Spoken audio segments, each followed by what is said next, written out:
All right. Hey.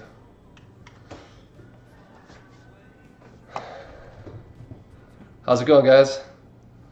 Oh, you notice I'm doing something, huh, Cat?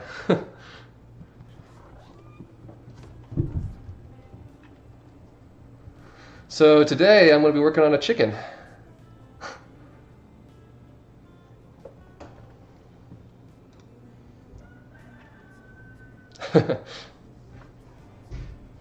You know, got a couple of versions of this thing here. The statue version.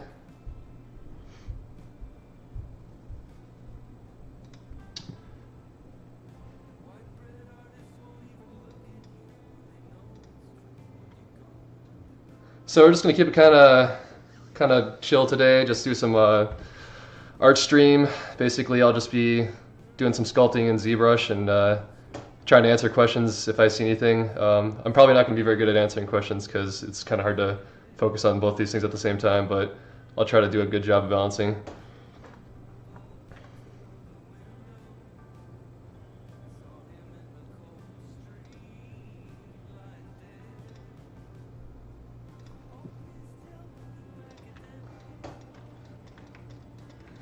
So here's the chicken in ZBrush.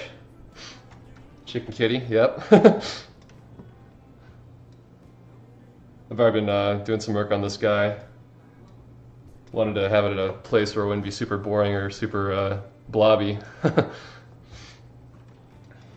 So today I think I'm going to be working on the statue version. As you can see, I got some of the plates here already.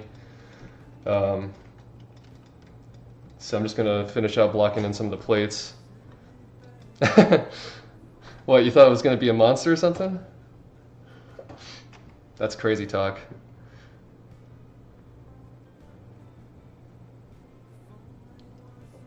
It's actually a new familiar. No, I shouldn't say that.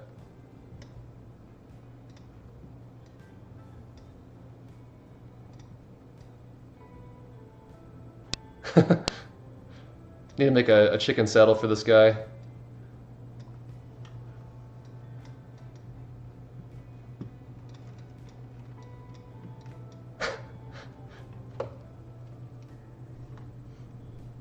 If you guys don't know what a chicken saddle is, you should look it up.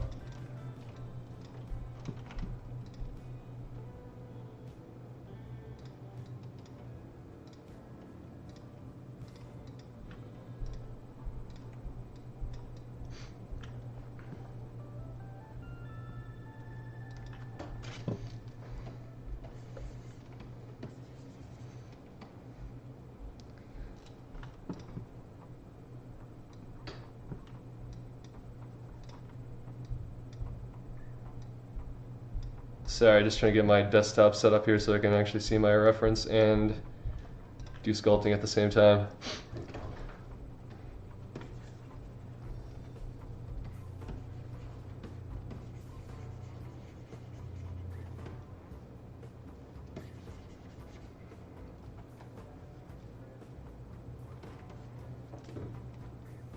I hope the chat's working.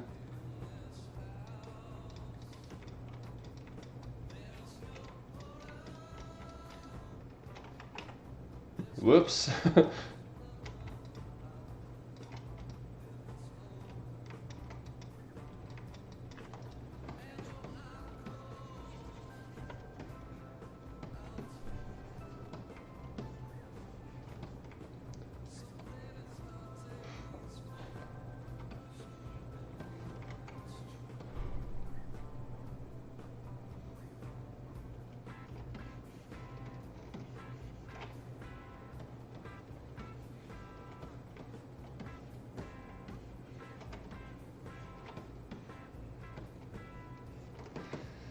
So right now I'm just masking off the part that I want to extract from this model so I can basically extrude some plates.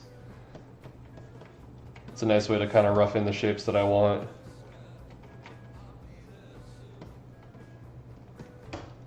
So just so you guys know what I'm talking about. I'm basically masking out this area right in here, and then I'm going to extrude that out.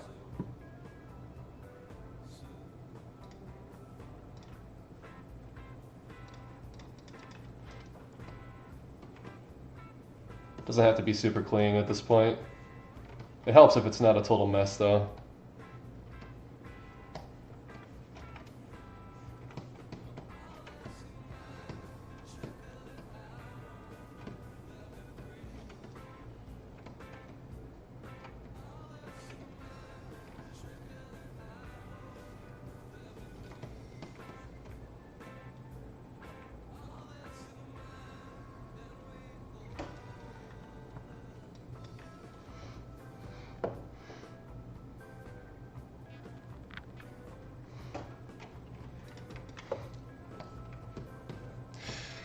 You see, when a bird loves a lion, well, let's just say magic happens.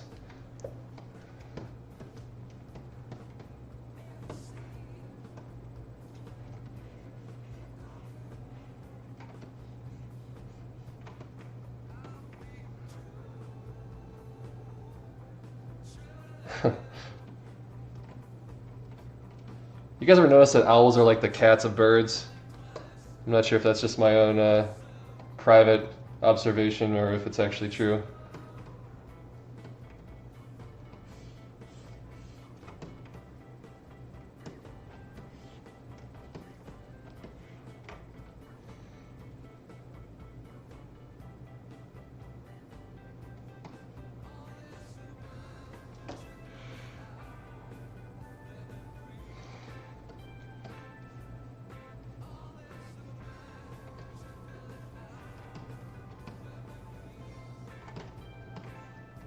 Alright, that's probably pretty good. Let's see how that looks when I extract this thing out.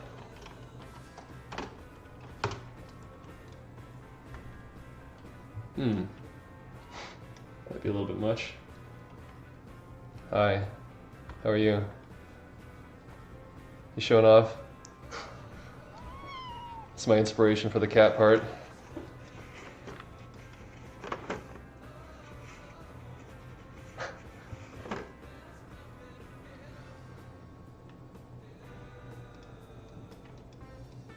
Yeah, we usually look kind of normal on the outside, but, you know, it's all internal. That's where it gets weird.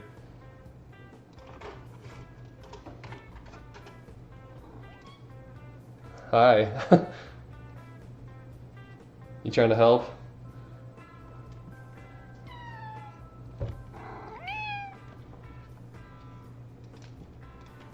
So right now I'm just kind of fiddling with these extrusion settings, trying to get a good depth before I actually finalize it. That's probably good. Alright, so now I got my new plates here. Whoops, feathers. I don't know where those came from.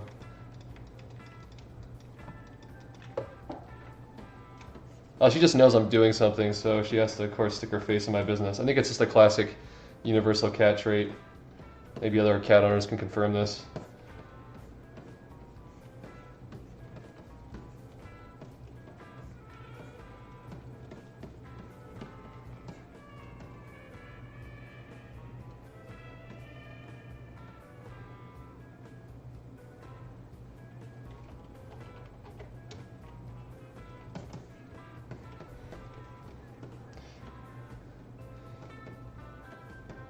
I mean, if you think about what it's like for a house cat, they basically don't have a life, right? So as soon as something that's slightly abnormal comes along, it's just like it's a magnet to them.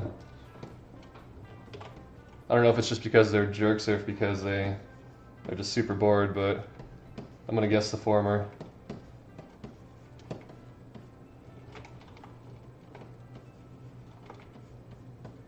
So now I'm just kind of cleaning up this extrusion a bit. It doesn't really need to be super clean at this point. This is going to get remeshed at some point, but I like to have a good starting point. So again, it's not a total mess when I go to actually do the final topology for it. I'm going to try to avoid doing retopology on this stream because it's probably one of the most boring things to watch art-wise, other than maybe UVing.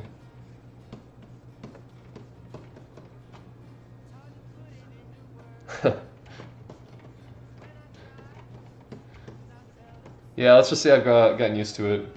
It's anti.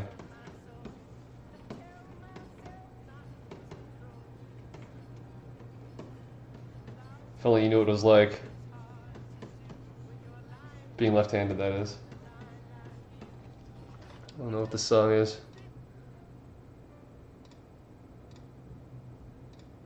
Something better.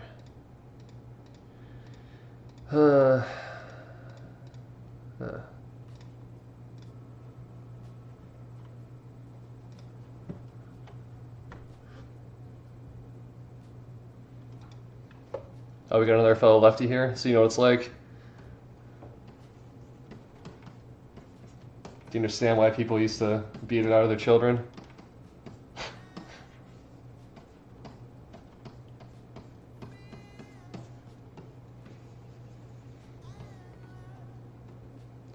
Really, I think the worst thing about being left-handed, at least in my profession, is the lack of ergonomic mice.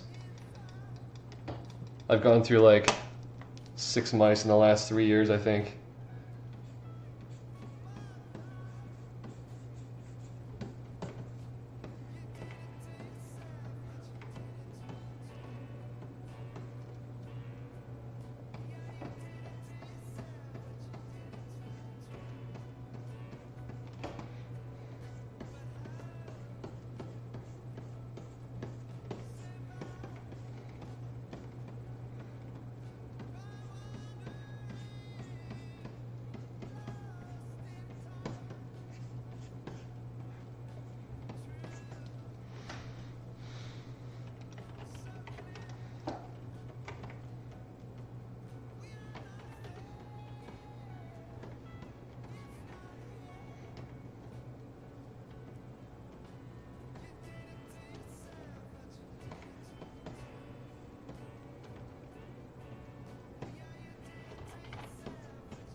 Yeah, see, now I'm not sure about this elbow pad thing I had here, the concept. This might end up being annoying, just for, doesn't really look like it would work very well. But it looked cool. It's a fine balance of making things look cool and making things that are functional.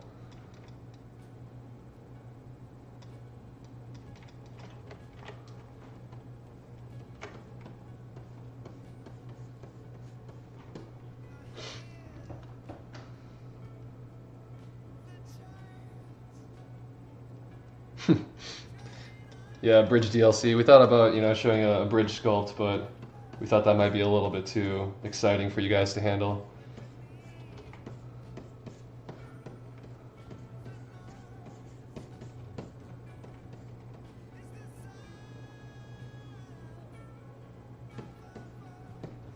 I think Grava might be in the process of beating up a rooster.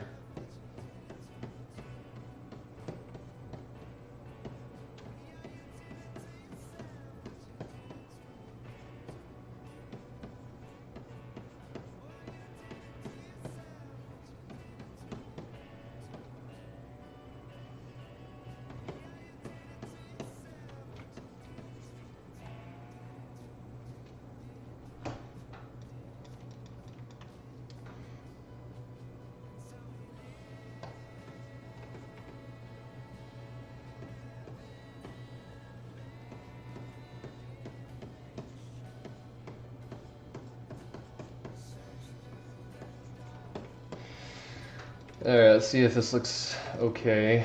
The rest of the model. Should have just gone into solo mode.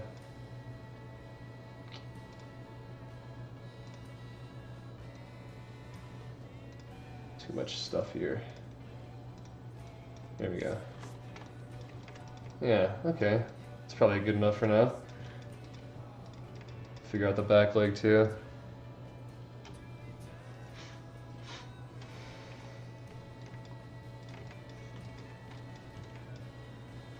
Let's do solo. There we go.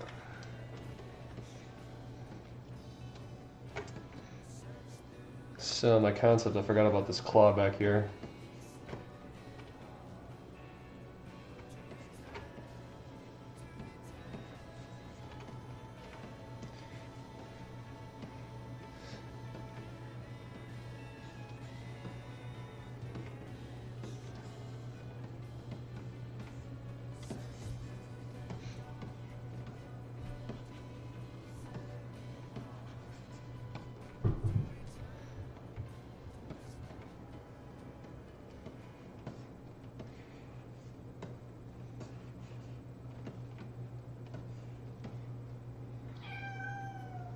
Uh-oh. The beast calls.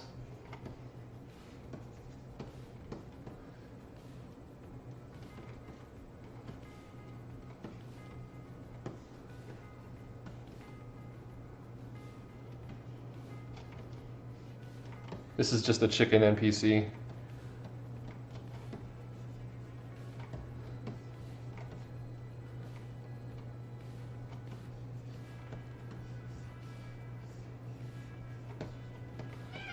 I think it's the new quest giver, right?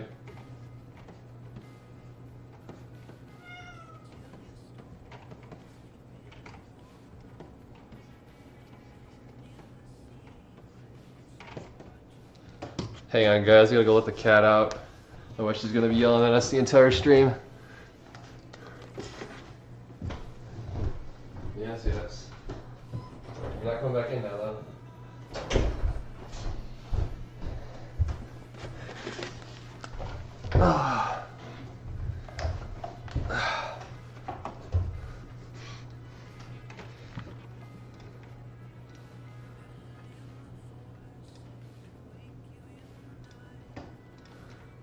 Oh yeah. At least she'll be quieter now that the door's closed.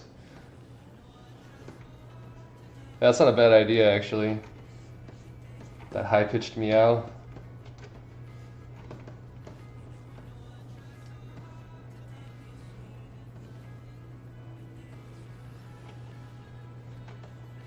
Just completely unmodified, just high-pitched wailing.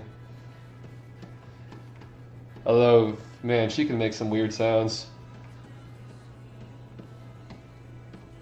I swear she turns into a Skeksis sometimes.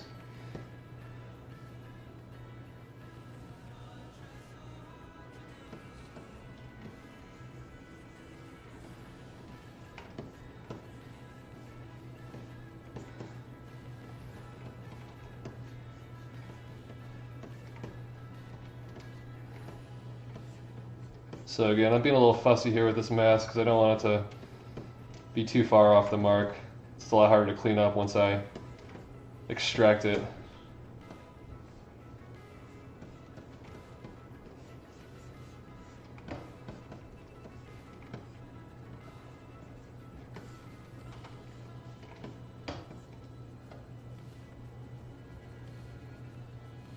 Well, yeah, but then you guys get to see my screen. Can't have that.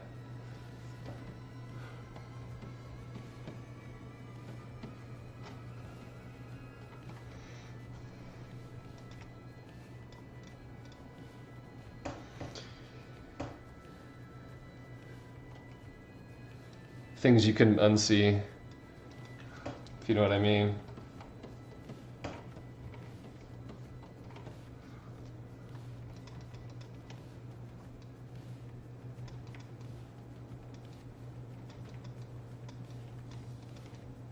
Alright, that's probably good.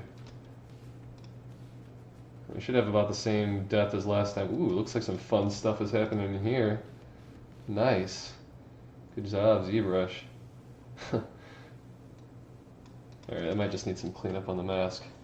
See if we can get rid of that. It's probably because I'm too close to that thumb. Stupid thumb.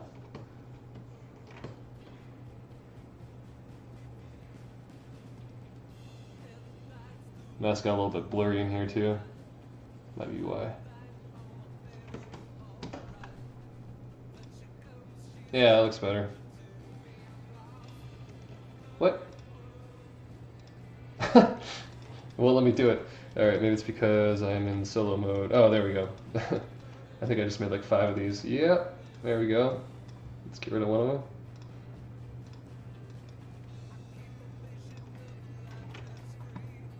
Is that the only other one? Alright, here we go. I think...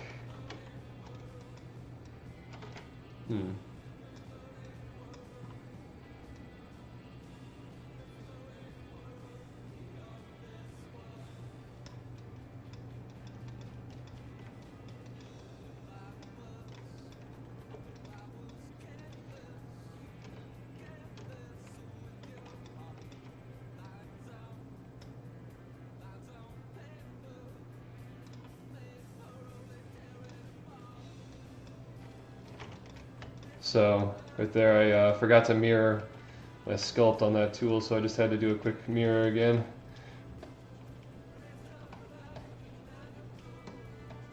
Definitely need some cleanup on this one.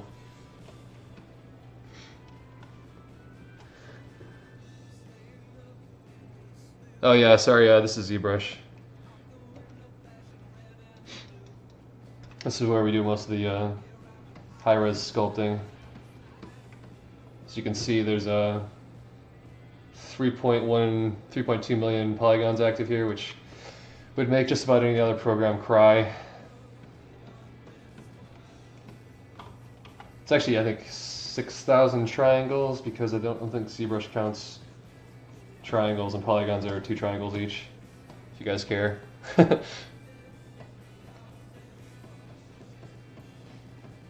this kind of stuff, you really don't have too many programs. I think you have ZBrush and maybe Mudbox, the 2 big ones.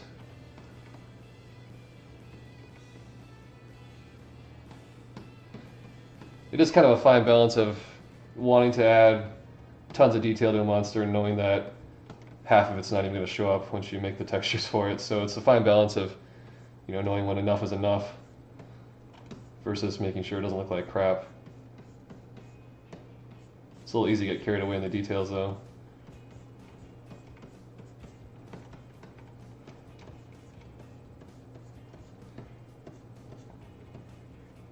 Alright, I need to hide some of this model because it's hard to see what I'm doing.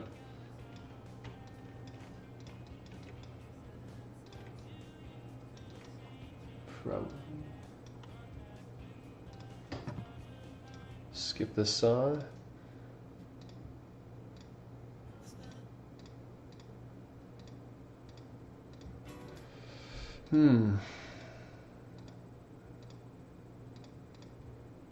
Where's a song that doesn't suck?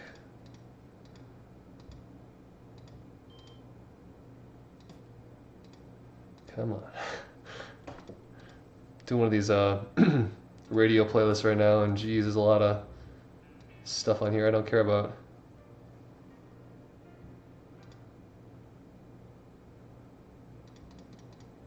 Just gonna find something quick. Is this one already on? I think we already heard this one. God, this radio sucks.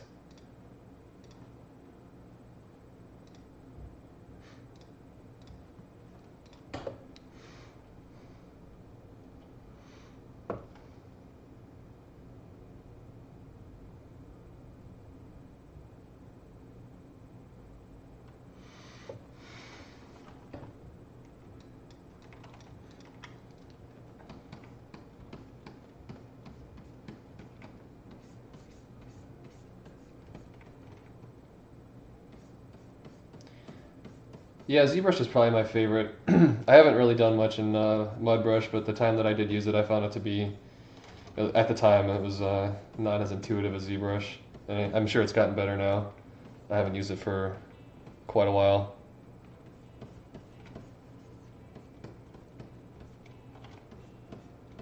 And ZBrush is just, I'm used to it now, you know?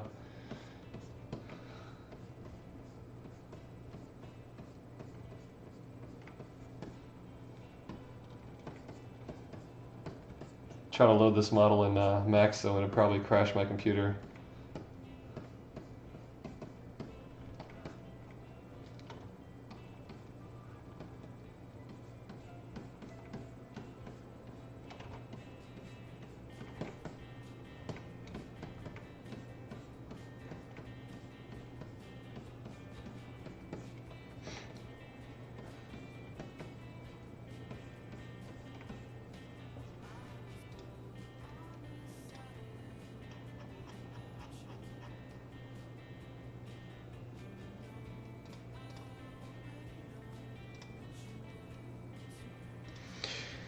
Man, I think I need a third monitor, at least for streaming.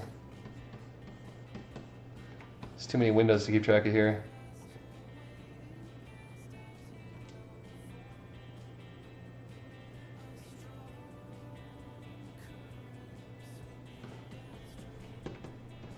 Oh, was that a question about the time it takes to make this model, or what? Jack.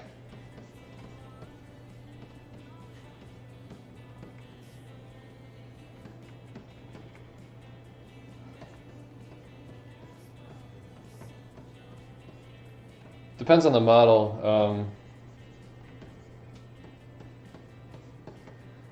Usually an average model is probably about 2 days in ZBrush, and then another day or so for the textures and the rendering of or the transferring of the high-res, the baking, as we call it, where you bake the high-res details down to the low-res model.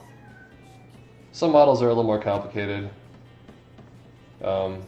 Take like, 3 days in ZBrush. Or if you were talking about a boss, it could be up to a week in ZBrush, because they're usually a lot more detailed.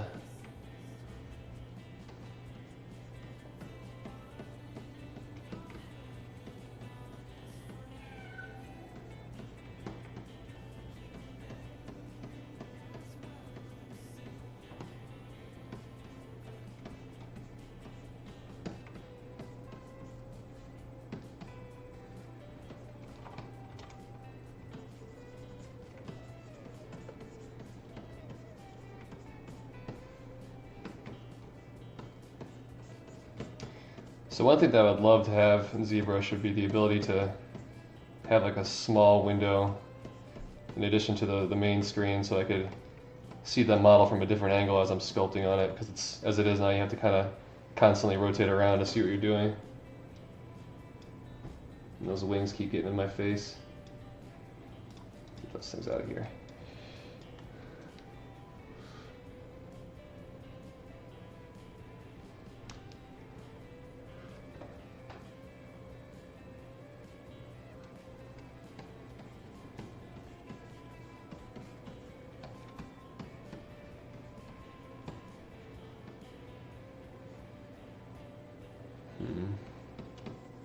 Trying to figure out how to handle this bump here. Probably just dent that in. This looks a little funny to me.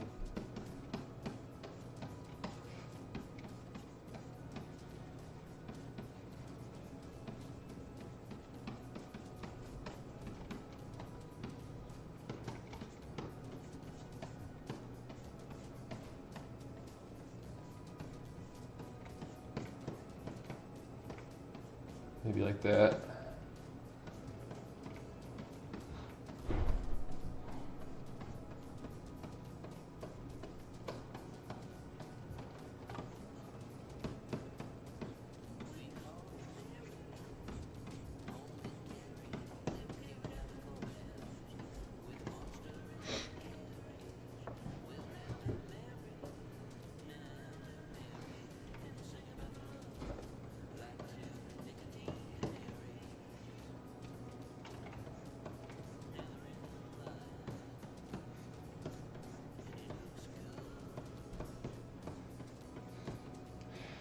So once I got this armor roughed in, I'm probably gonna start sculpting the face a bit to try to get it to look more like stone.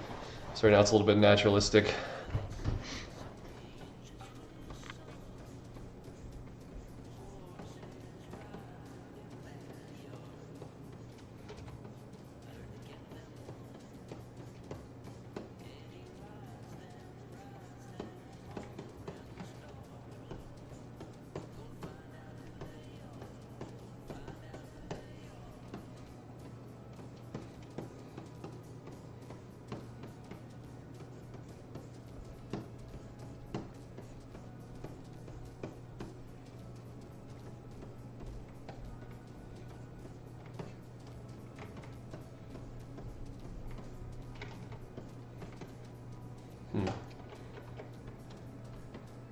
Seem to have a weird little bump here.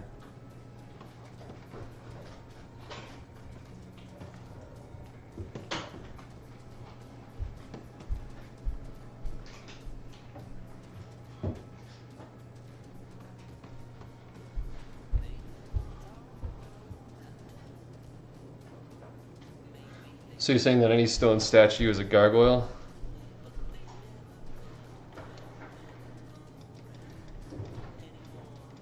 Is that the technical definition?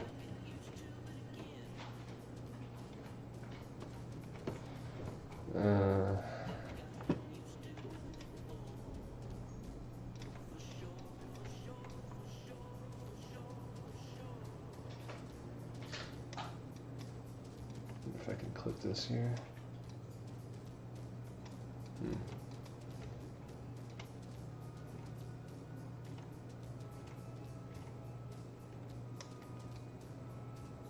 It didn't do much.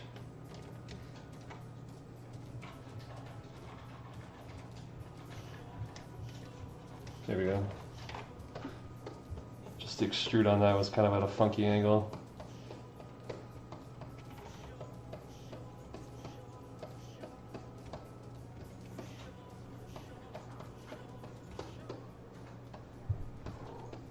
Oh, cat's back. The gates have been breached.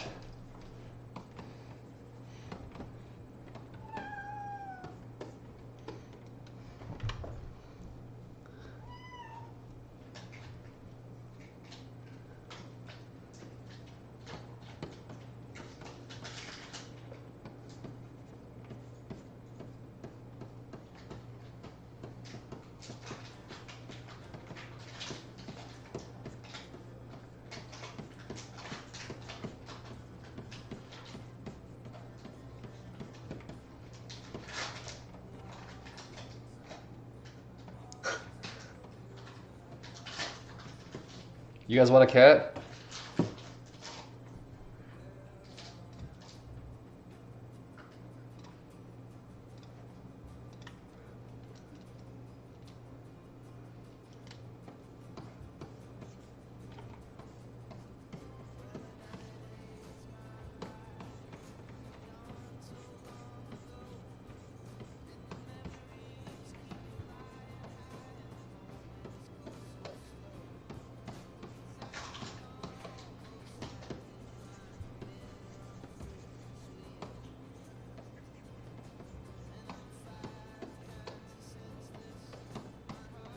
Alright, that's probably good enough on this for now. Let's take a look over the rest of it. Yeah, I think that's a good rough.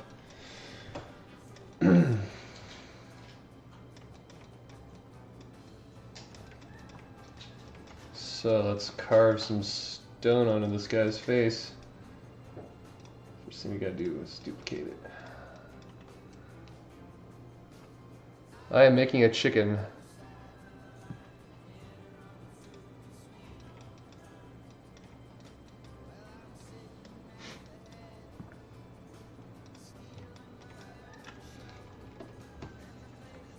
Get rid of some of these details in here. Won't really do well for the stone look we're going for here. Too natural, you know. Armored chicken, yep. Armored cat chicken.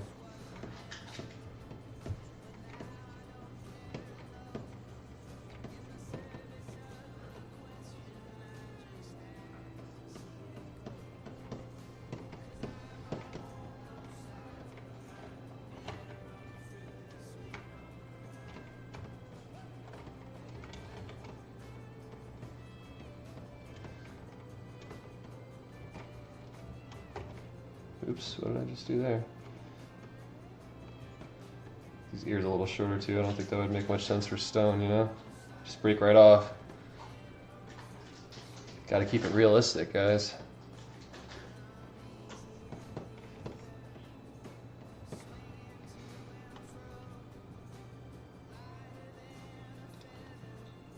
Secret chicken level. Ah, it's been done before.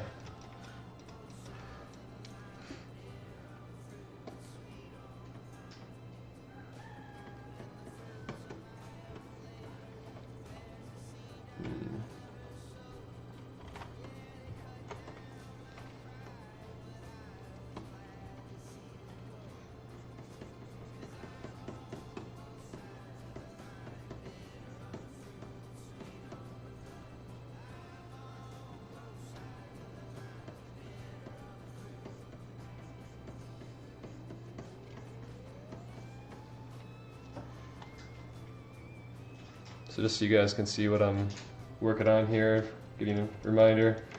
Basically trying to get this sort of armored helmet look. And I'll start adding in some of these kind of plated details here once I get the basic structure. So when you resculpt on details like this, it's nice to work with a lower detail level in the model, because you can move polygons around a lot faster. Whereas if I was starting, you know, the high-res version, which is what I've got now, when you draw it kind of makes it harder to get these quick, fast shapes in case anyone cares.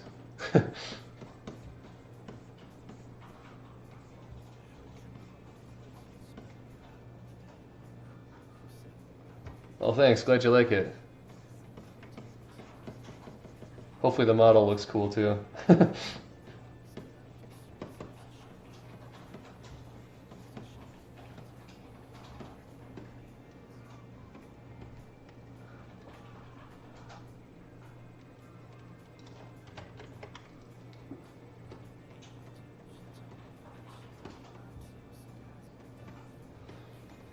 Yeah, so this eye, too much like an eyeball. Get that. Probably just gonna make that a socket now that I think about it. Maybe not. That might look too weird. Definitely take it back a notch though. A little too bulbous, you know.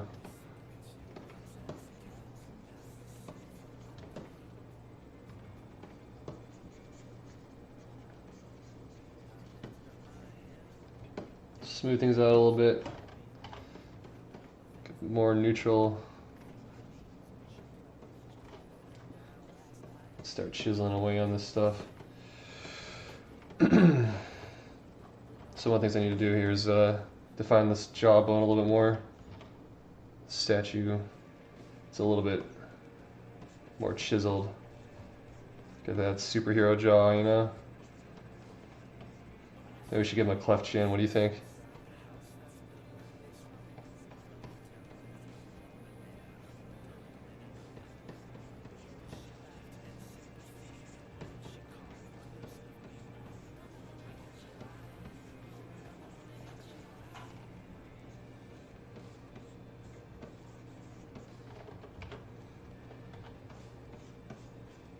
So again, working with a lower subdivision level because it's easier to sculpt out these larger shapes.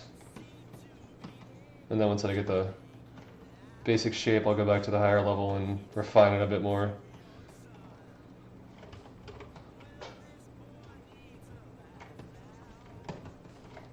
Wrong tool.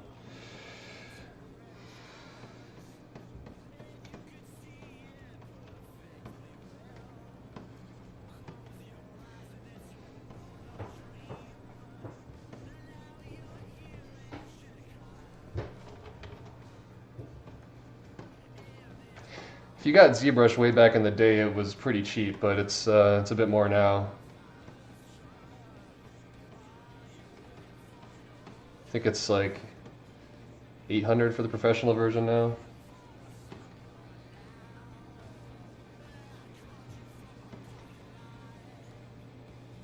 I think they have like a learning version too, though, for a lot cheaper. Yes, this is a Cintiq. I had a one of those tablets, you know, that you would draw on. You have it in your lap and you're drawing on it. And after doing that for a while, it just became clear to me that it was, you know, if I want to do this long term, it just made sense to get a Cintiq. So ate the cost, and it's definitely worth it. I mean, if you're doing this for a living, can't recommend it enough. Yeah, art kind of gets, I'm not going to say, you know, there aren't other costs for other devs, but it seems like art kind of really gets shafted there with the expenses. We have all these tools we have to buy, you know.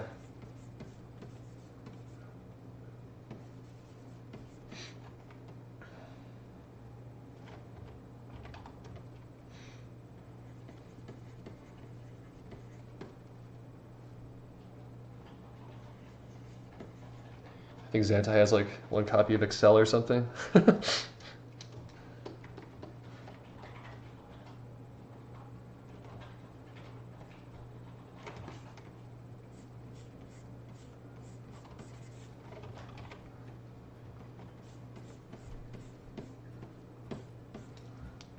Hang on a second.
Whoa, wrong tool. Oh, this is always fun when you have the clip curve and you accidentally think you have the selection mask. Bye bye head. It's a nice tool, but you can accidentally destroy your model pretty easily. Gone. So what I really wanted was this guy, which lets me mask off and hide portions of the model. There we go. A lot easier to see what I'm doing now.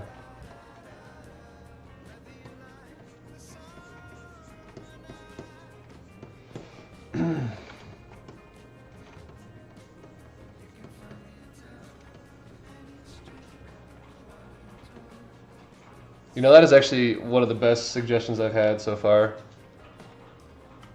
I'm going to do that right now.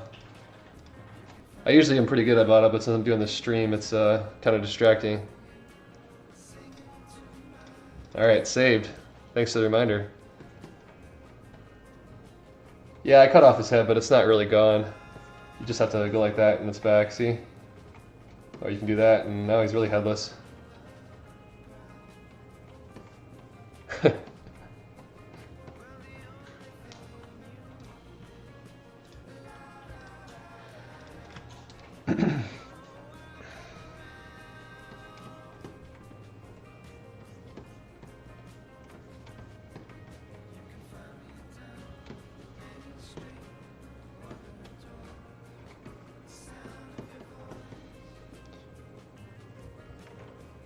So I didn't really concept the back of this guy at all, so now it's just kind of winging it, see if it looks good.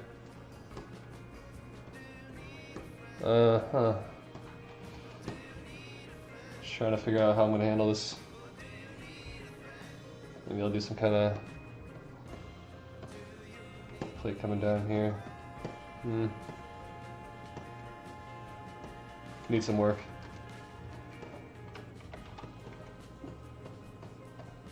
I'm always torn on doing front and side views of models because on the one hand, you don't have to think about this stuff when you're actually in the program trying to sculpt it.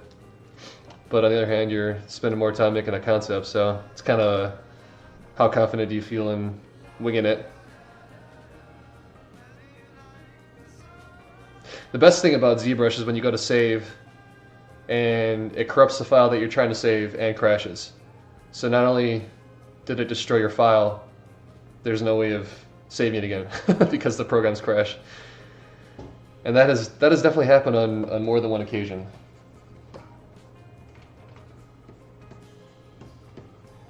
That's why I usually save multiple versions, because you never know.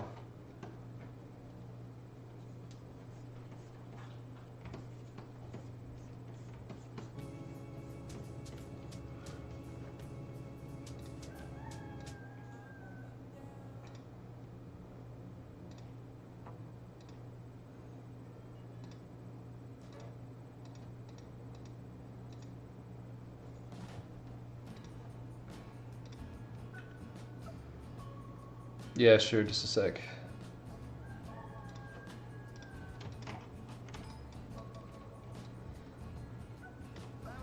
So right now I'm kind of working on, whoops. What the heck is going on here? Apparently my computer is locked up.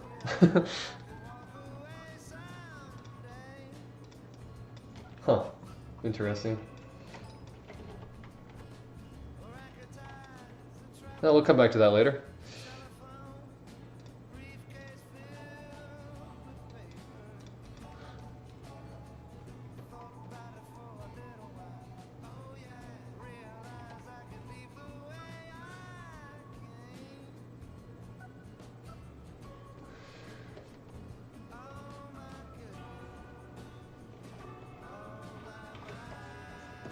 Yeah, so the trouble with saving multiple versions in ZBrush, even when you are good about it, is some of these files can get pretty large, especially if you're making a kind of composite mesh where you're importing other pieces, and we did that a lot with ethereals because, you know, they're kind of made out of other humans and human pieces. So bringing in, you know, things like skulls and heads from other monsters, kind of cannibalizing them, and oh man, those files can get. I think the biggest one I ever had was like a gig per save. So it's kind of tough to do iterations on that, but you also really want to, because if you lose it, it's, well, you have to redo it.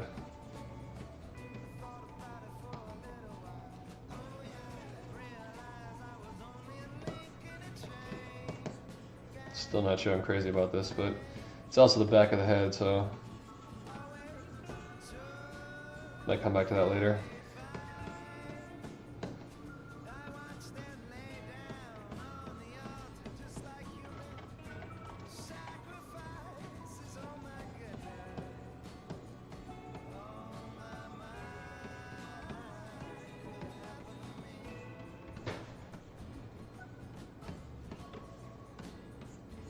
Try to flatten out this ear nipple a little bit.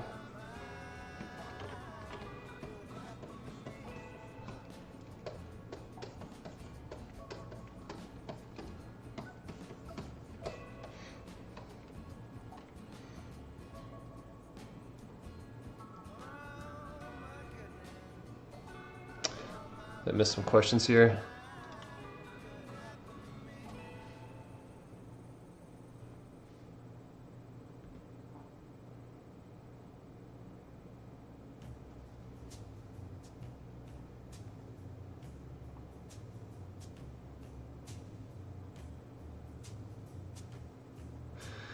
Yeah, so I saw a question here about capturing the high-res detail from these. It's not really a complete waste.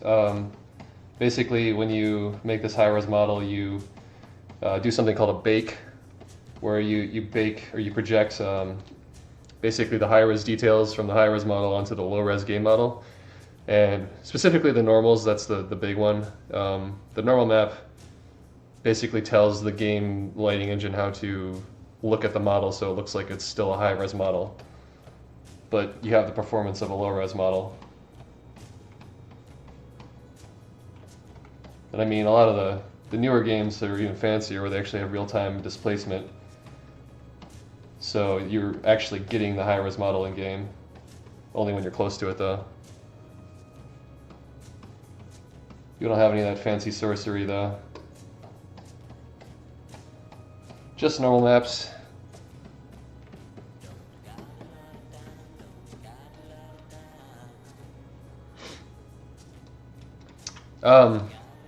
I can actually show you a normal map real quick if you want, to make sure let's see. Where am I going?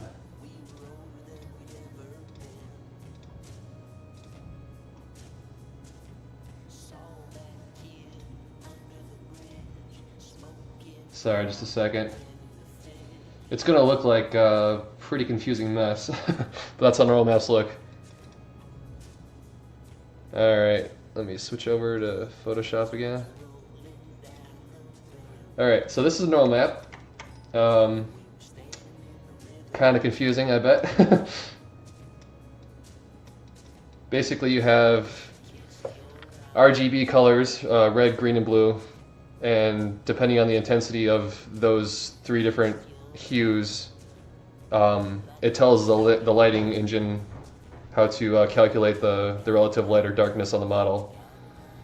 And it's basically the RGB is just for the directional aspect. So with the combination of the different tones in RGB, you can basically calculate the full spectrum of, or the full shape of a model, right? So the more intense an angle is, the more intense the color will be. So the default color is this neutral purple, and that's basically just a flat surface.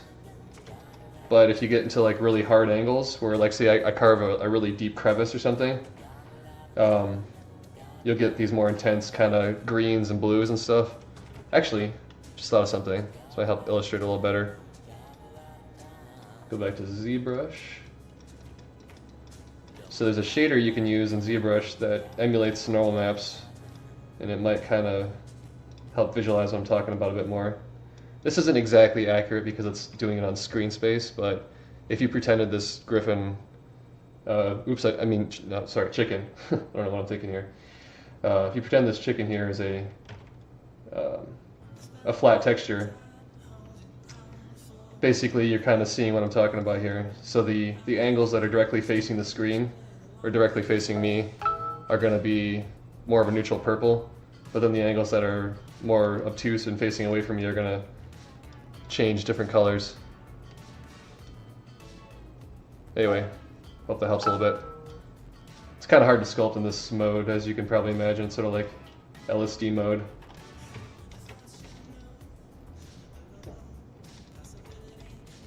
Ooh. And somebody's messaging me.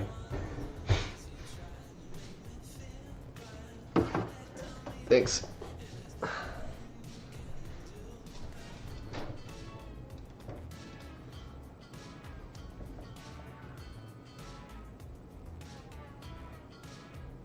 Yeah, it's basically like the next generation of bump maps.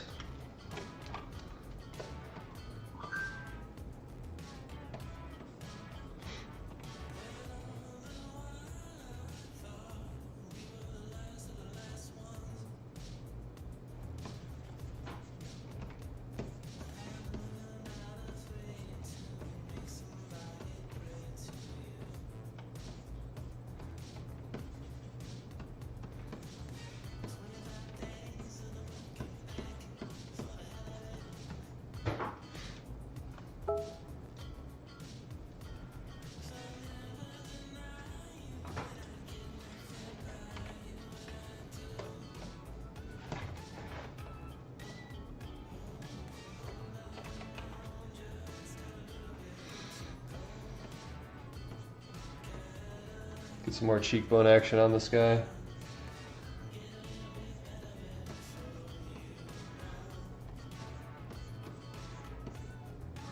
I always like to make statues feel a little more stylized, like a little bit more chiseled looking.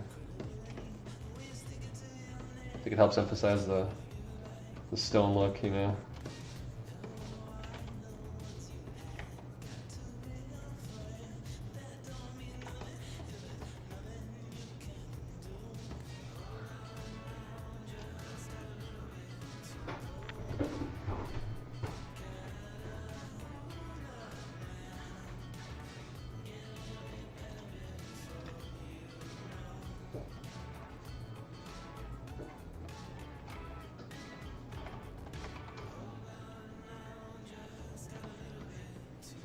I need a bit more of a eye socket around this guy, like his eye's a bit more recessed than you'd see on a normal chicken.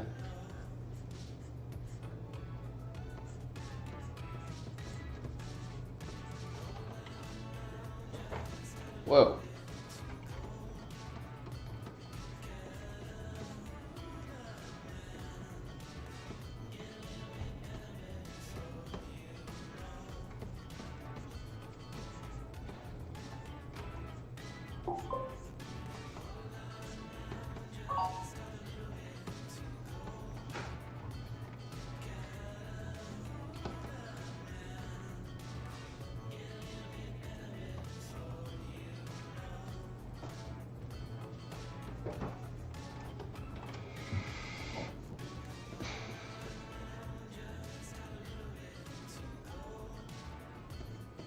Yeah, I mean, a lot of games use like really old engines if you think about it. I mean, you can even say the same thing about Windows. Windows is built off of monolithic technology, at least the older Windows. I'm not sure about Windows 10, but I'm pretty sure Windows 7 was basically just Windows 3.1 like, with a bunch of new stuff tacked on it.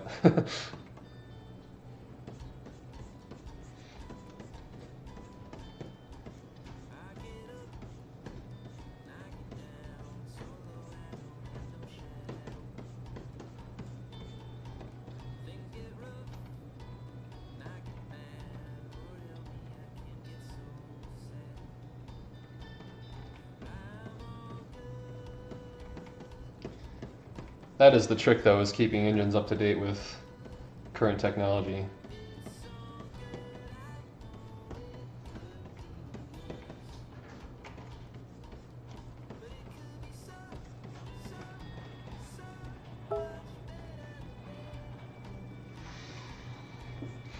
Who keeps messaging me?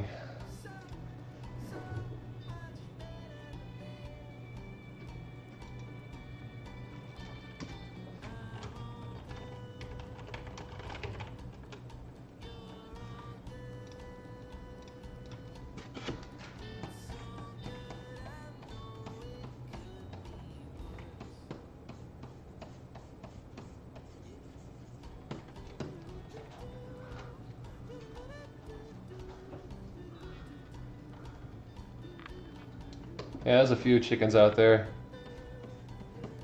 Kind of hard to pick up, though.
It's hangry.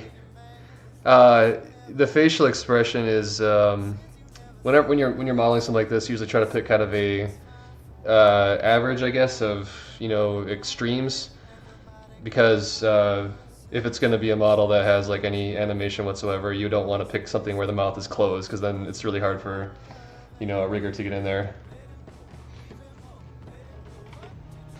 Plus, it also makes the deformations more unnatural if they go from one extreme to another.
Power Ranger chicken. The Chickenator, I like that.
So with this kind of stuff, I'll usually kind of sculpt out the base model and then go back through and add damage to it to make it look a little more like it's worn, you know, like maybe chips and, you know, cracks in it, that kind of thing like this.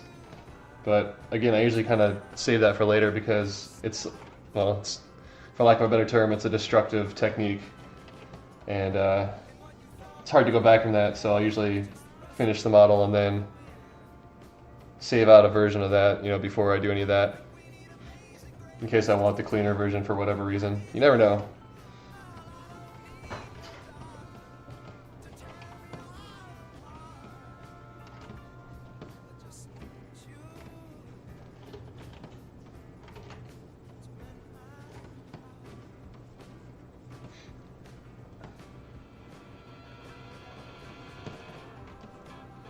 Of course, I didn't really think about how this crack was going to go around the side of the ear. See, that back concept would have been nice. Does that make sense? No idea.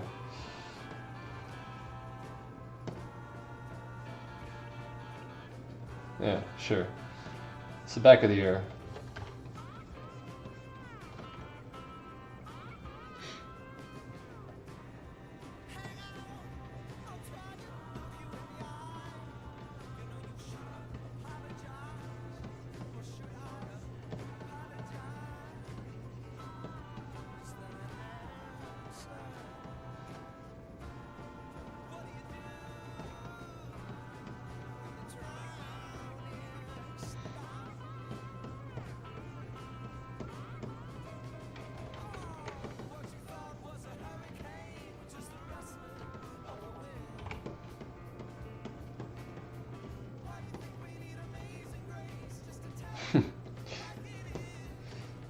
Yeah, we should probably have like a component, you know, earwax.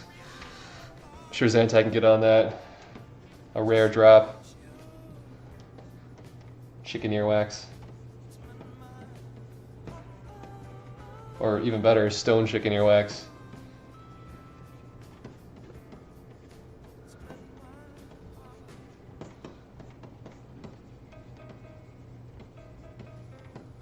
Alright, so this is starting to look a little more, you know, at least hard surface. I wouldn't say it's quite at the stone territory yet, but we're getting there.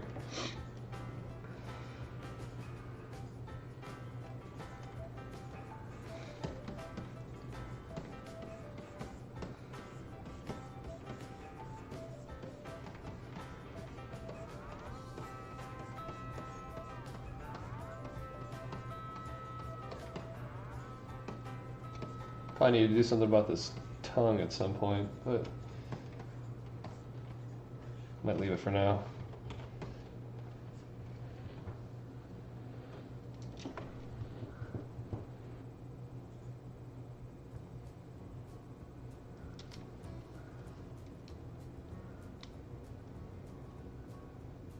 You know, it could be taken both ways. It could be all stone, or maybe the armor is metal.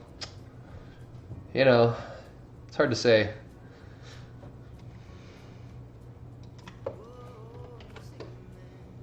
but it's definitely a chicken.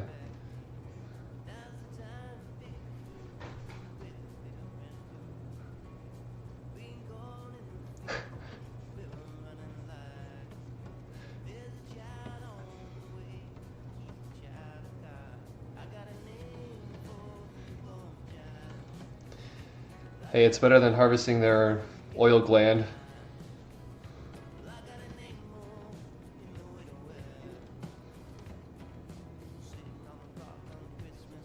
Oil gland would probably be more useful though.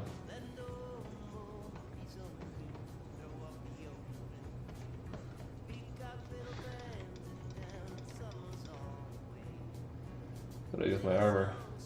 Oh, that's right. Solo. Kind of blocking the general shape of what I would imagine a cat chicken would have for neck muscles. Don't really need to worry about going too far though, because I got that helpful armor to cover up the real nuts and bolts here.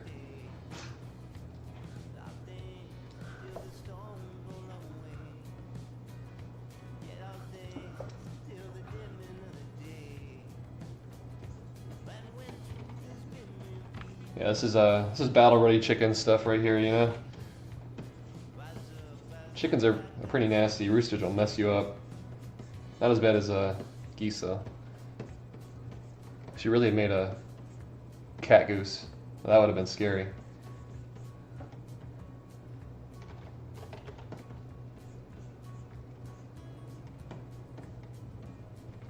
That would have to be for like a, I don't know, endgame boss or something, right?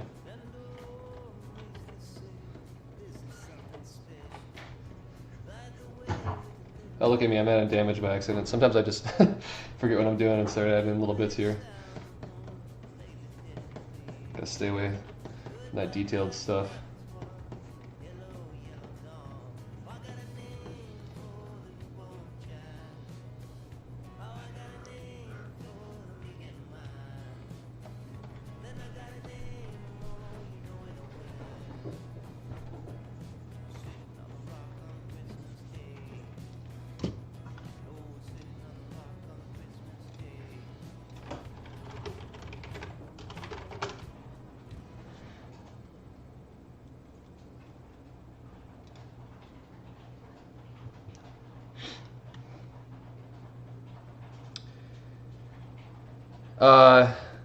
Yeah, how much detail am I going to add? With this, we usually try to, keep from getting ridiculously over the top because, most of the time you don't even see it.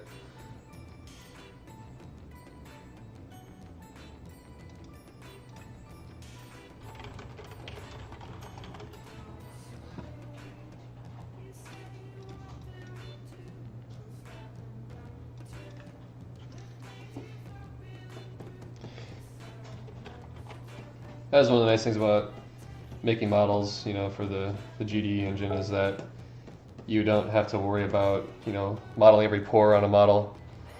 I mean, it'd be fun to do that for some things, but it also, takes a lot longer. So the nice thing here is that you can usually get a model done in a couple of days in ZBrush as opposed to, a couple of weeks potentially. If you're talking about AAA style monsters. And I mean, the downside is, of course, they're not as impressive as looking at something, from a modern game, but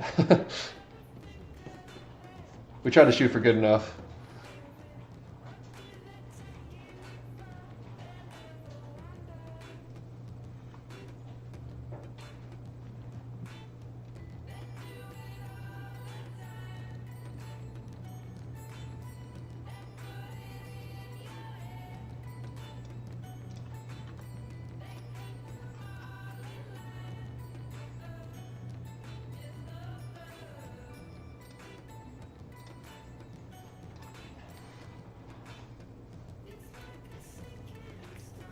What do you mean chickens don't have tongues?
was going to say my references certainly have tongues.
I should mention another thing that kind of dictates the amount of detail that is put into a model is also the intended in-game scale.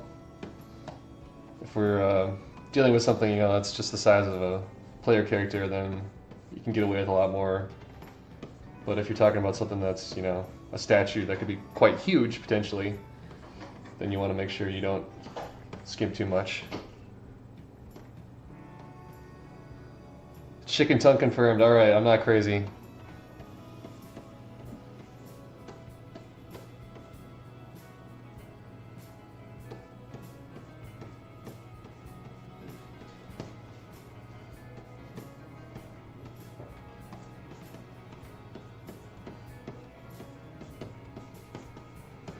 Yeah, that might be good enough for the neck area. Yeah.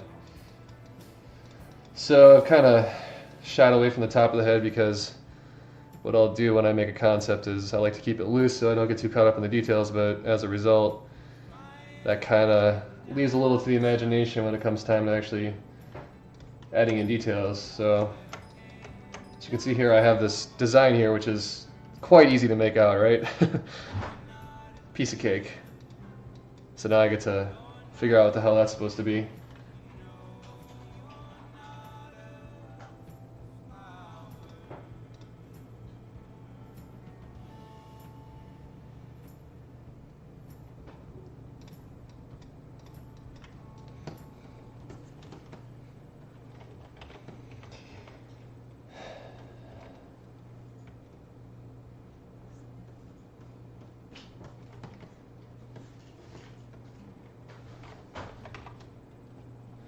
Actually going to refer to some other reference here, which might help me figure out what that's supposed to be, if I can find it.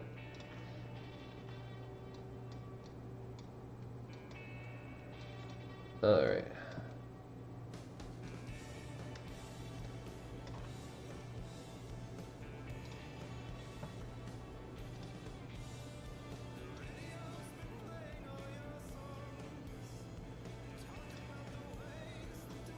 I lost my chat window. Hang on a second.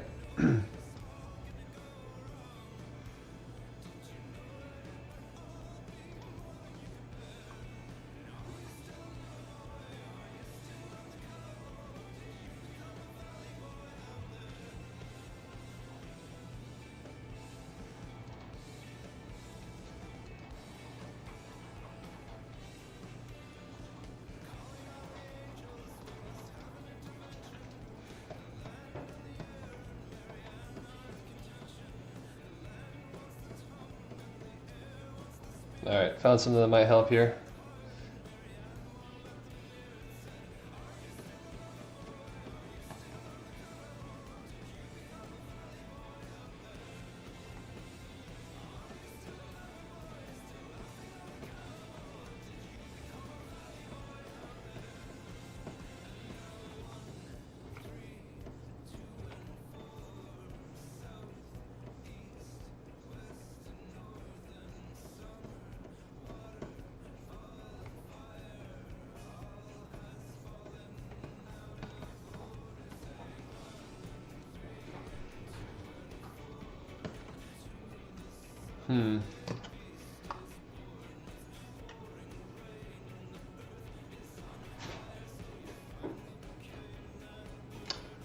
Hold on, guys. Gotta find another reference real quick.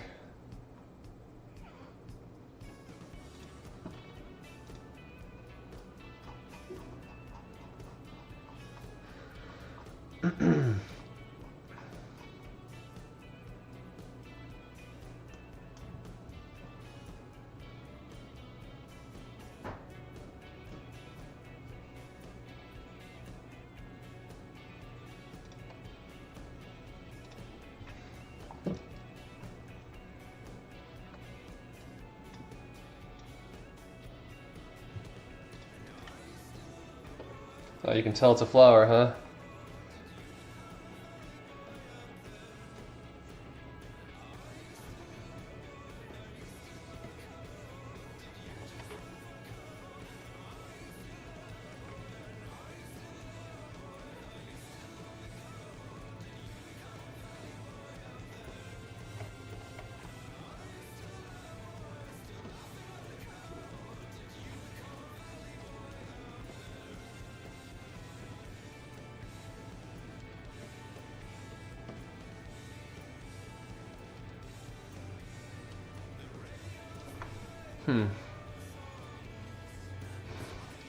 Yeah, it's a lot of flour, isn't it?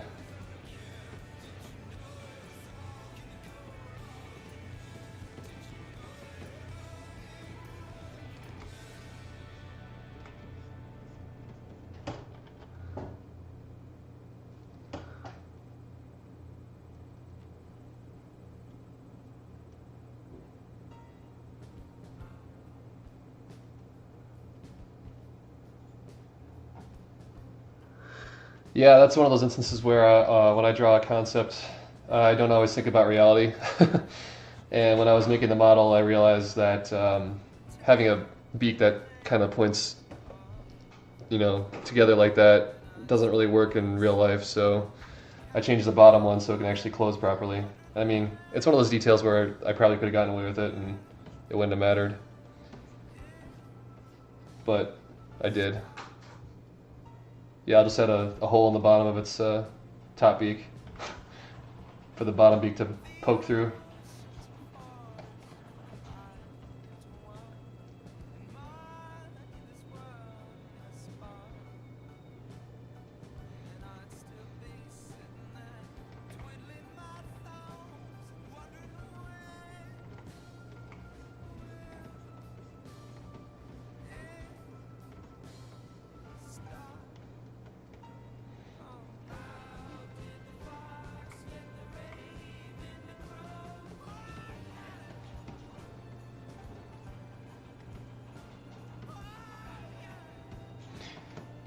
So as I'm making this flower, I usually start with these kind of details kind of loose because it helps keep the general form more what I'm going for.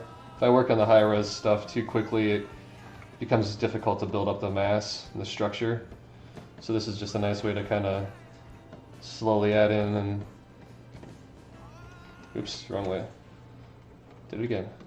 There we go.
Not sure if I've ever personally observed the process of drawing leather myself.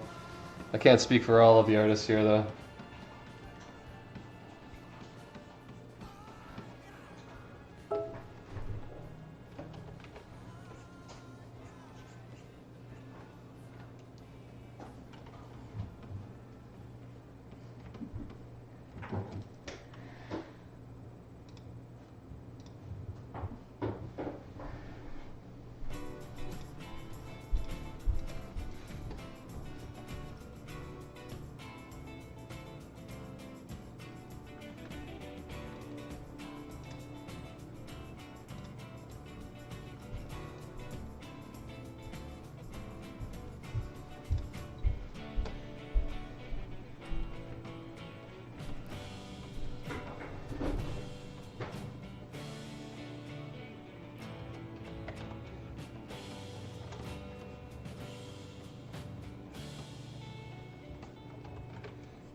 Oh yeah, this is the fruit bats.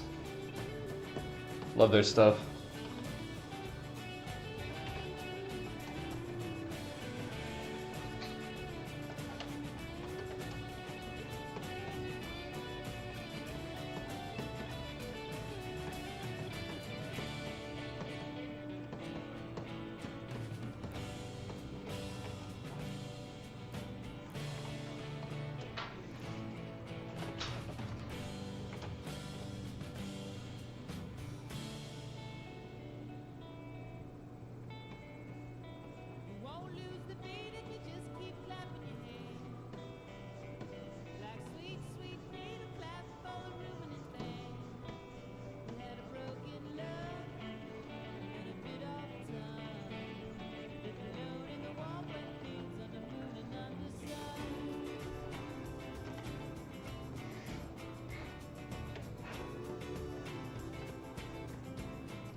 Apparently my hand-drawn circle is a little bit lacking there. This is one of the nice things about our level of detail too, is if I was making this for, you know, a first-person game or something like that, you'd probably need to actually model all this stuff out to have it not look lumpy. But this one you can kind of, you know, just kind of fudge it here, get it close enough.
Did you say feathers?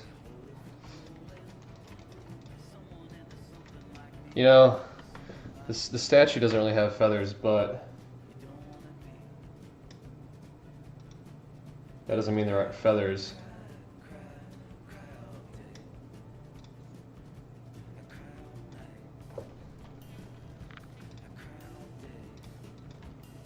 Like, you know, lots of feathers. I don't know where those came from. It's a lot of feathers, though.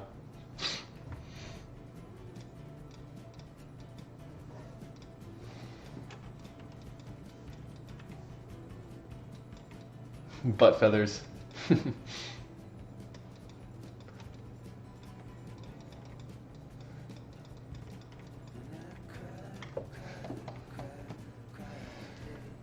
So, I'm running into a spot here where I'm having trouble getting detail because I sort of extruded this armor plate on the top of the head, and now I have this nasty star pattern here, which makes it hard to get detail where I want it. So, it's alright, I'll probably just deal with it.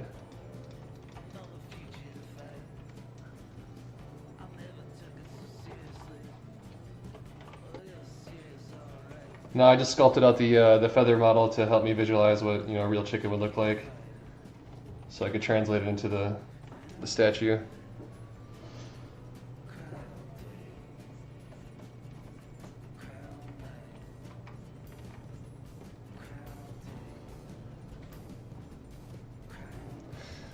Getting a lot of conflicting suggestions here about feathers.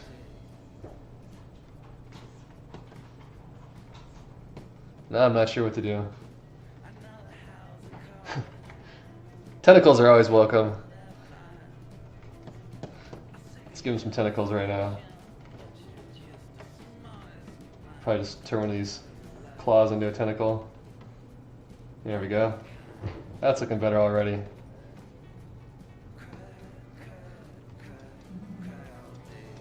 Might need a little bit of cleanup.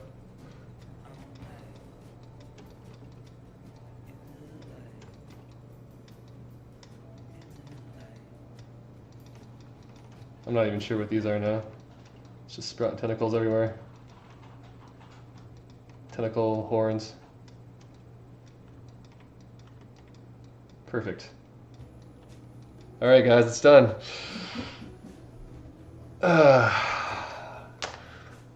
Another successful day at work. It certainly helps if you have a background in drawing and 2D art. Uh-oh, I think I just exceeded my undo limit. Whoops. It's the last time I take suggestions from the people on the Twitch stream. There we go, now I just got some nice... sorry guys, not safe for work. Oh well, it's good enough. He's gonna have armor over that stuff anyway. Doesn't have to be perfect, right? Speaking of which, I should probably save this.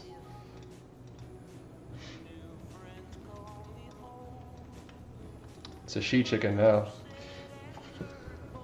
Chicken breast. Exactly.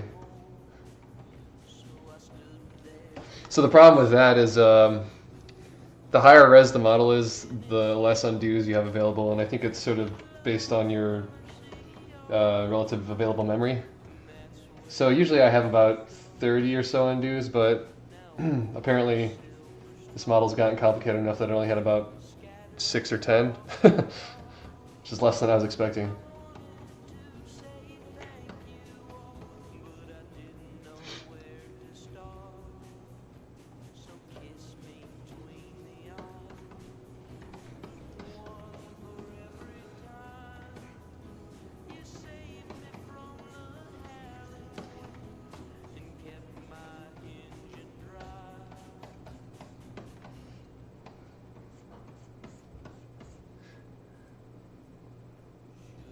Oh, so it's only the nipples I gotta worry about? Okay, that's good to know.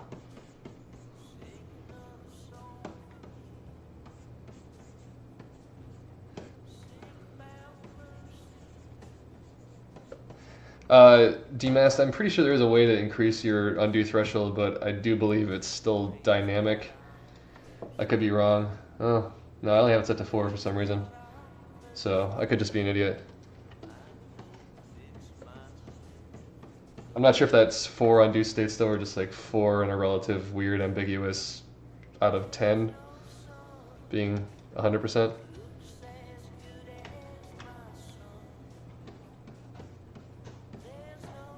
It took me a while to learn that one.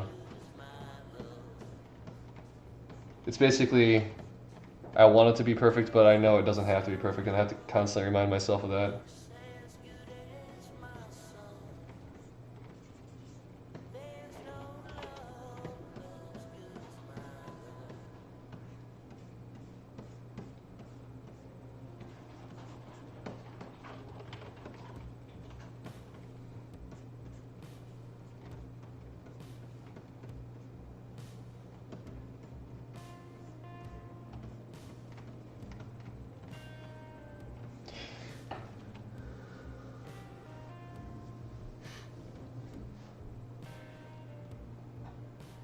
I actually just saved just a minute ago, but thank you for the suggestion.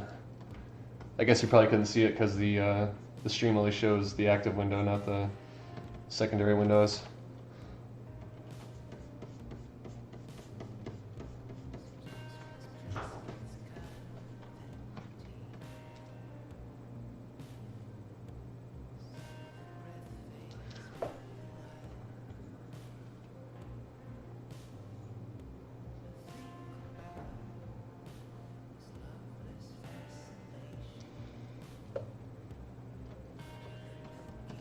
Do you think a rubber ducky would be a two-hander?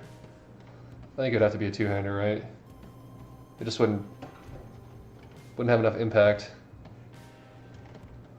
I'm not sure if we can change out the sound effect for the impact though. That would kind of be essential, you know?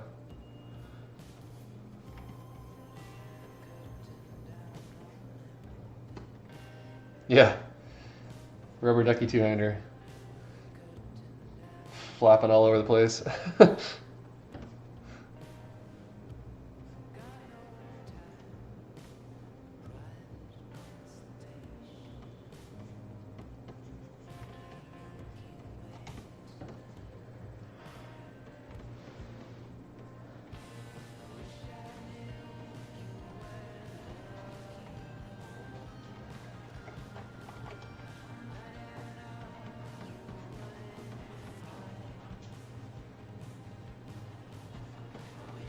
A shield, you say?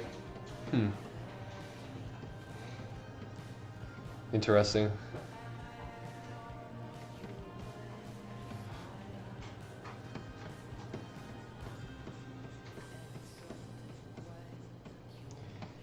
So what I'm finding here is I actually probably do need some more detail to really sharpen that up a bit more. But from far away, it might not matter.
I still think a rubber ducky would make a better weapon than an offhand.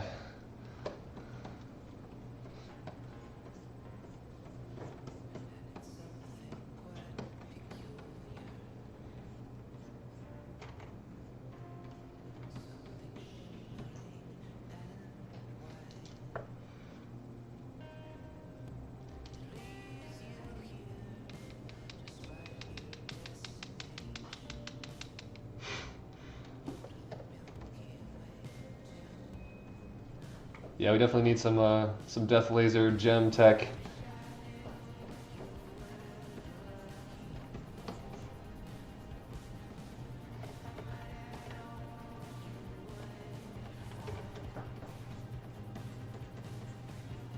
Certainly looks like it needs to glow though, if nothing else.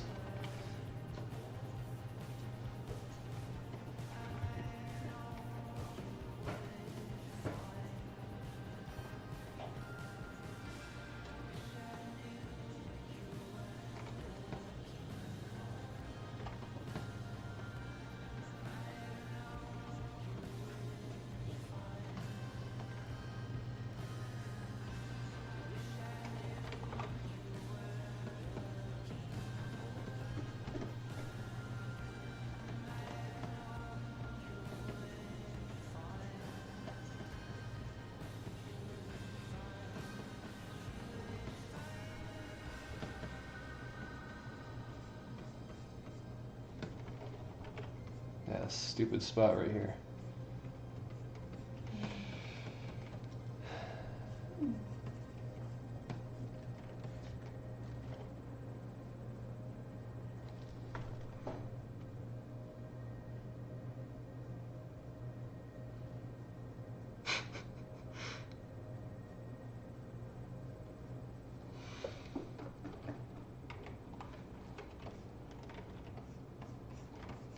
Whoa, whoa, lasers suck. What?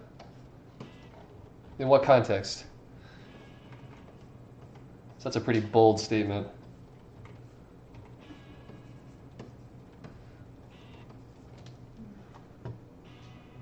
Sun kind of sucks.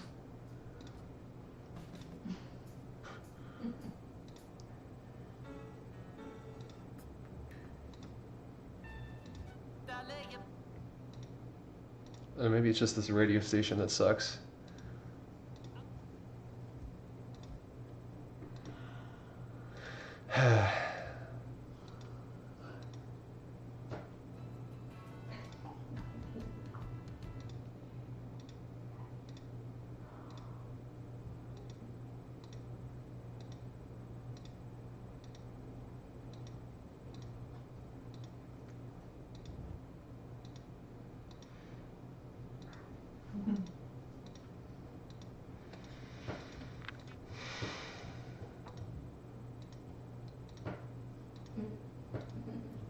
I don't know any of these songs.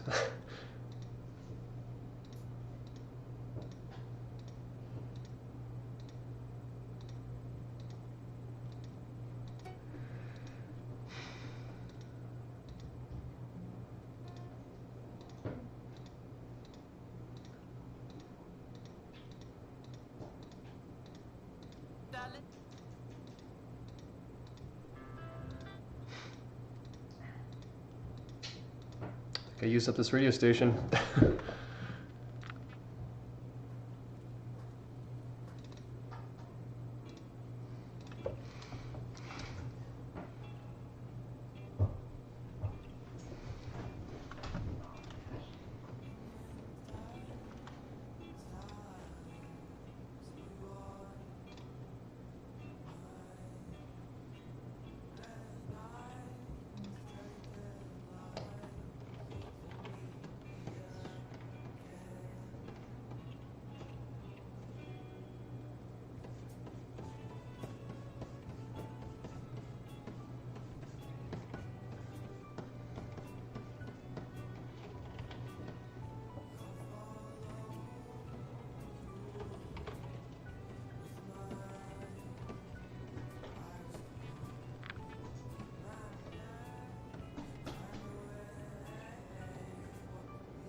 Yeah, Gorillas is good.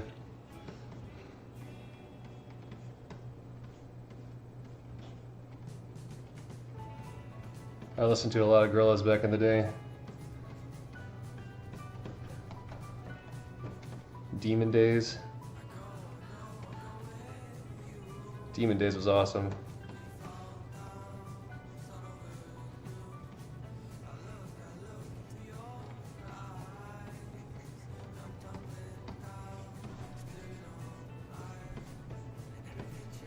I mostly just listen to either Pandora or Spotify radio now.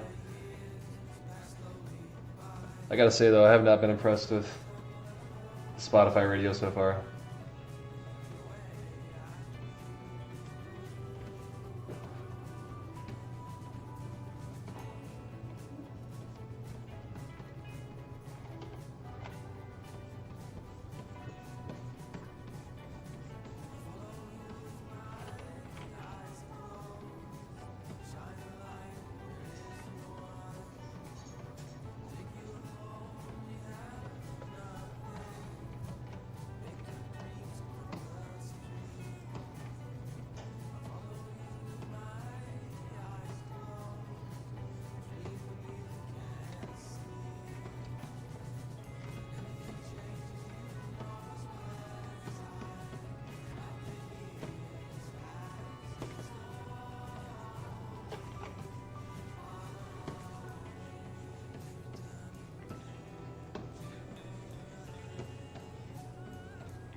What do you listen, or what do you use to listen to music?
Griffin mullet. Give him a tentacle ponytail maybe.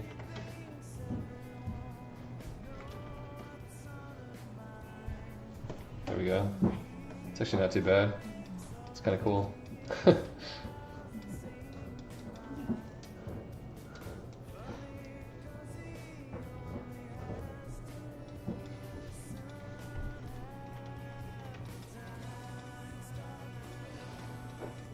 Yeah, thanks.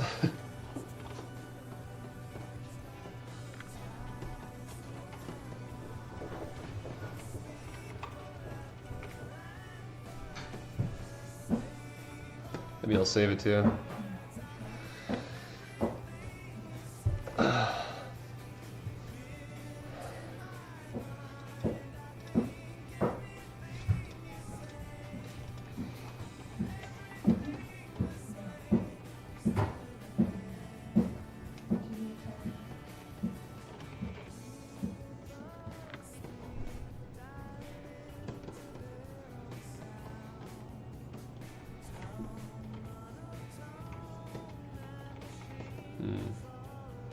You get that right line on that ear, you know?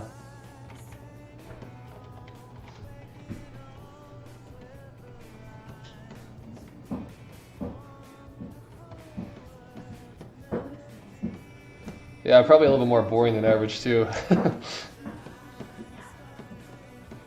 But hopefully some of you are finding this at least somewhat interesting. I apologize if I'm not doing the best job of entertaining. Just kind of wanted to try to do a chill art stream kind of thing and see how it went.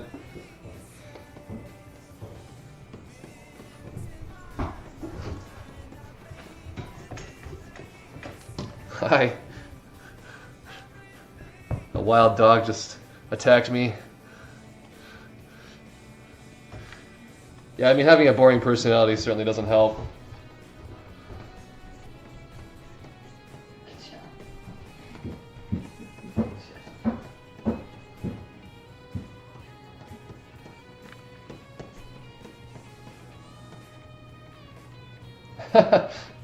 Shots fired.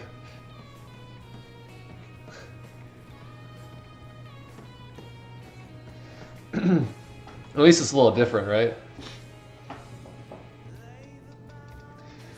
So that's probably a pretty good place to leave the head for now. I mean, I'll probably go back to it and do some more touch-ups on it. But I don't want to get too caught up in the details at this point. Unfortunately, that means I probably need to retopologize the armor, which is, as I was saying earlier, one of the most boring things for other people to watch. Even more boring than this.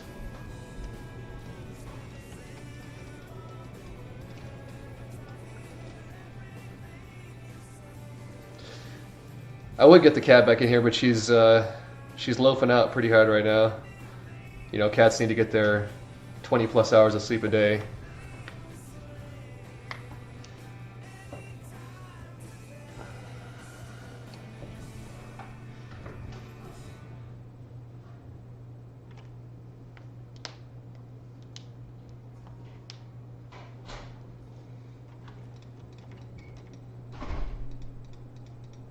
Yeah, I'm Almanaxi from the forums, in case anyone doesn't know.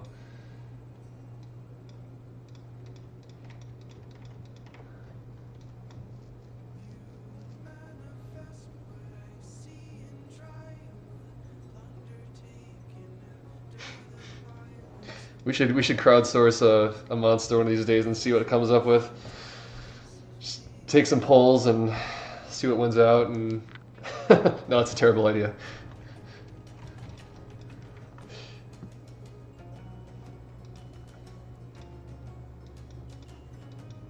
Yeah, the armor needs a lot more detail on it, but this is just the blocking for it.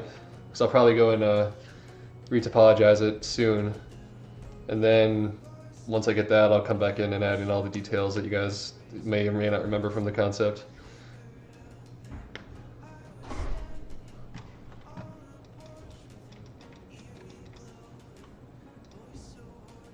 So refresher.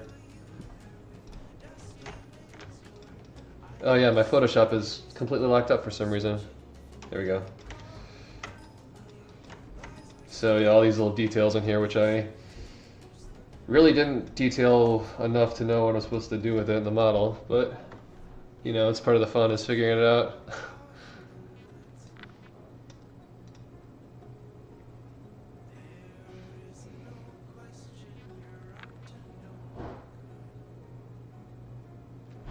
Oh yeah, this entire thing will be in flames when I'm done with it, or I should say when Xantai's done with it. Giant flaming chicken cat with armor.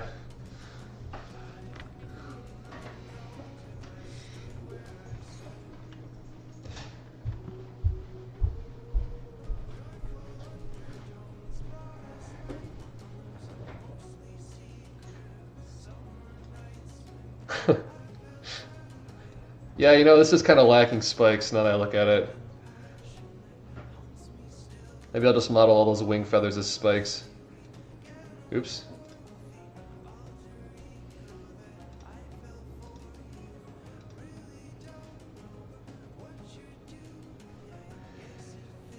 So there is like a silhouette mode where you can bring in like a reference plane into ZBrush. I don't usually use it very often.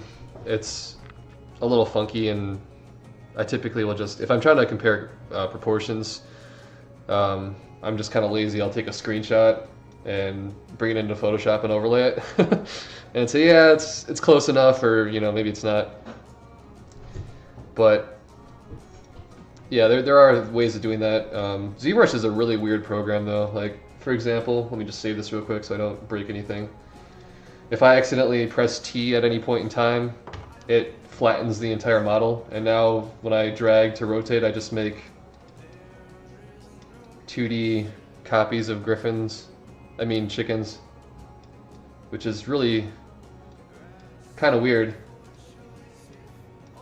So, but I can press T again, and now I have a 3D model on a 2D backdrop, which really kind of hurts your brain, especially when you have depth, so parts of it stick through other parts. Yeah, it's a little weird. but you can always get rid of it just by making a new canvas. So originally ZBrush was supposed to be like a 2.5D program, where you basically, let me do that again real quick. You can change the brush though, something else. There we go, paintbrush. So basically you would just paint on a 2D canvas, but the canvas has depth. So you can kind of see I'm like distorting the model here, but it's not, like when I draw something, it doesn't draw over it in the normal way. And I guess, I don't remember the exact story about it, but at some point the developers realized that you could do a lot more with it. So they kind of tacked on this 3D element, which is what ended up being used for primarily, because it's way more useful than that. But yeah, just thought that was kind of interesting.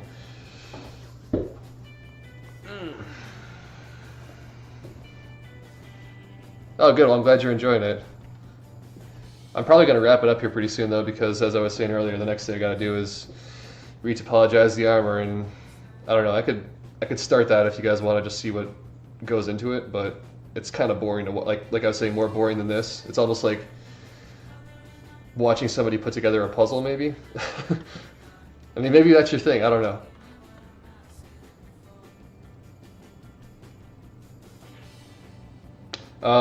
So somebody asked about the poly count. Typically we'll go for between 3,000 to 6,000 triangles. If it's a boss, you might end up with, I don't know, I'm trying to remember what the highest one we ever had was, maybe 15,000. And yeah, I mean it's pretty low res when you compare it to, like, you know, AAA games where your average character would be like, you know, 30 or 40,000 triangles now. But when we have like 20 or 30 of them on the screen at a time, you know, you don't want to kill a computer. At least not like modern computers.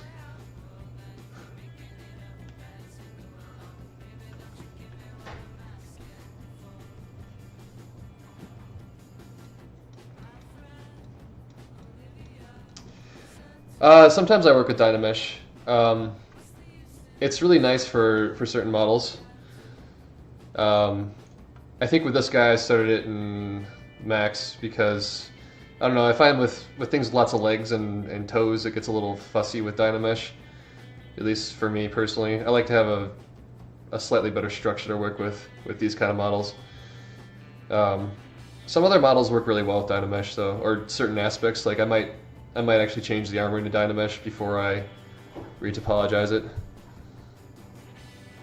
because it's easier to move things around that way.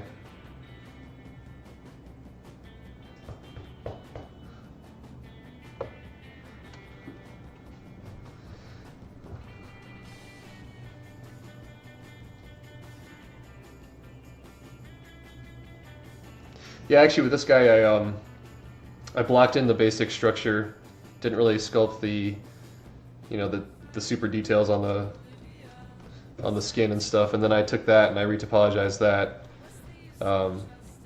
because you get kind of messy spots when you're just pulling vertices around.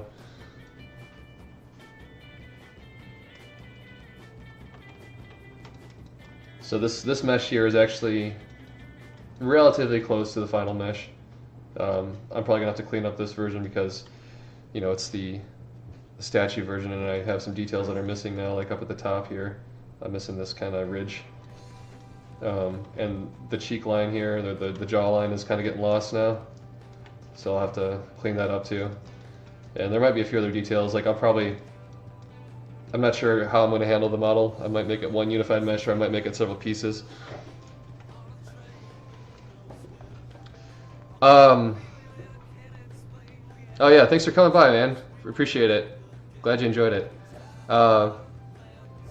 The time it usually takes to make one of these things is between, I mean, it really varies depending on the model, but I'd say the average is between 3 to 5 days. You know, the simpler models being 3 days, and then the more complicated models, like this guy, would probably be somewhere in between, maybe 4 days. Oh yeah, I haven't really, haven't really done anything to the tail yet. I'm probably gonna do some kind of, well, for the statue, I'll probably just sculpt it out. Or maybe I'll model some basic tails and, or sorry, feathers in Max and just bring them in and then kind of modify them. Oh, so modeling itself is, I guess, between 2 to 3 days, and then a half a day to a day for the texturing. Maybe 4 days for more complicated models in ZBrush. Yeah, so the statue tail is gonna be, let me go back to the concept here. It's kind of segmented, so I can probably work with the mesh I have here and just maybe I'll go to Dynamesh mode.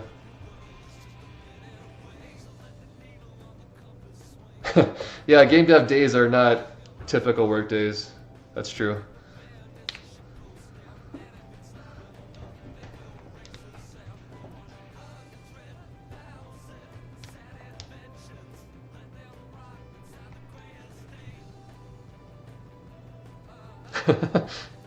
It's not quite that bad.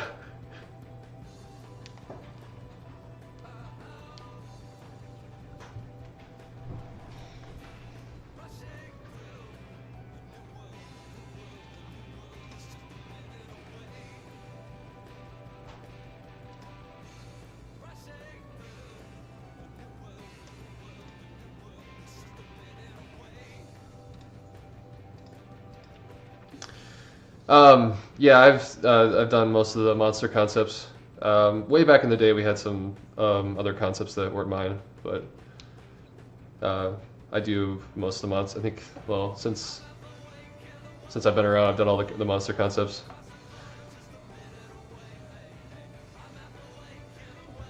Yeah, we have an extensive review panel for all concepts to make sure everybody's feeling them.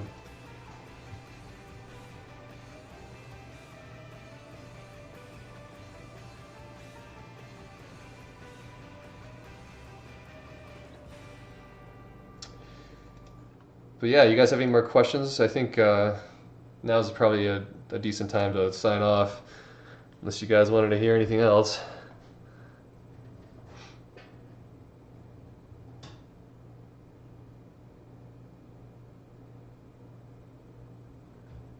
My favorite non-crate monster? As in just any game from anything? Oh man, that's a tough question. I think the one that kind of hit me the most, just viscerally, was the Gaping Dragon in Dark Souls. I don't know if you guys are familiar with that guy, but man, that thing, first time I saw that, I think I said, "Oh shit," out loud several times. Just because it was so messed up. Also so detailed.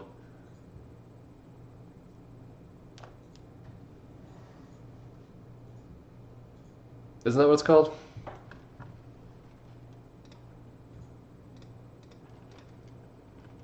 Yes. Yeah, Gaping Dragon. Yeah, you can see why I'd like that, right?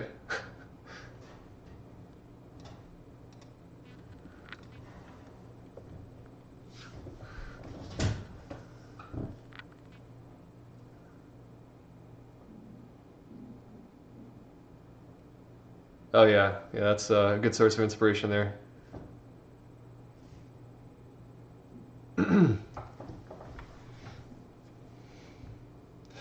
But yeah, it's hard to think of all the other monsters that have inspired me over the years. There's certainly been a few. Oh, hardcore all the way. You haven't lived until you've gone hardcore.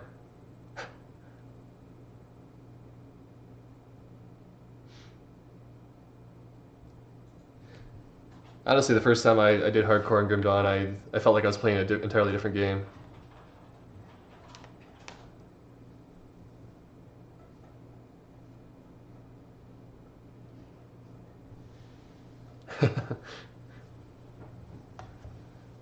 I actually got really into, I know it's not necessarily popular, but I got really into a lot of roguelike games where you get one life and then you die and you start over.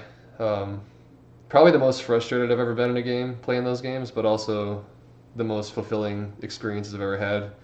Like when you finally beat one of those games, it's just like ecstasy.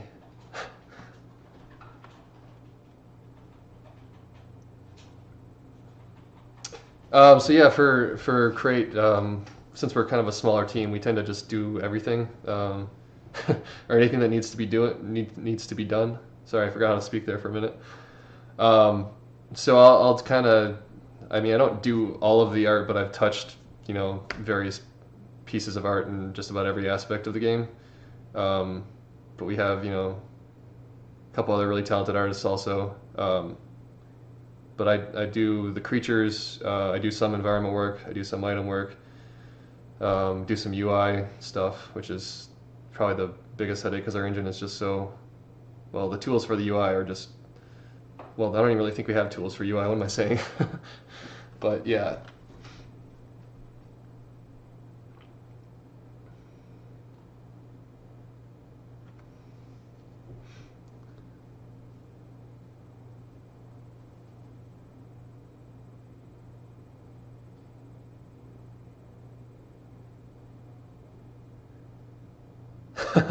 Oh no, not the pineapple pizza discussion again. I feel like we have this discussion in our company chat like every week.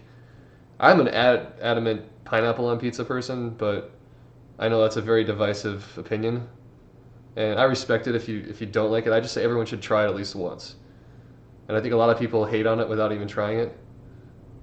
And I mean, it's your call if you want to go through life hating on something, but hey, at least you tried it, Santai.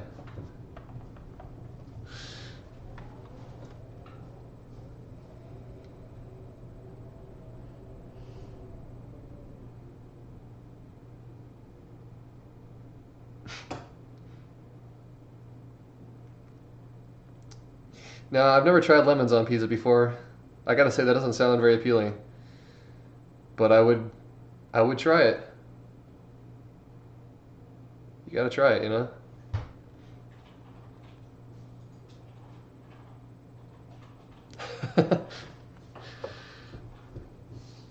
Now, this chat is going to go on for hours just about pineapple on pizza.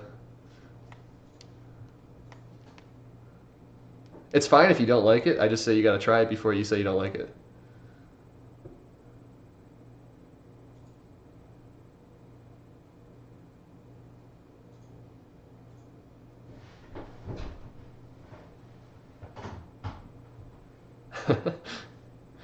There's actually just about everything is a fruit. A lot of things are fruits that you don't realize.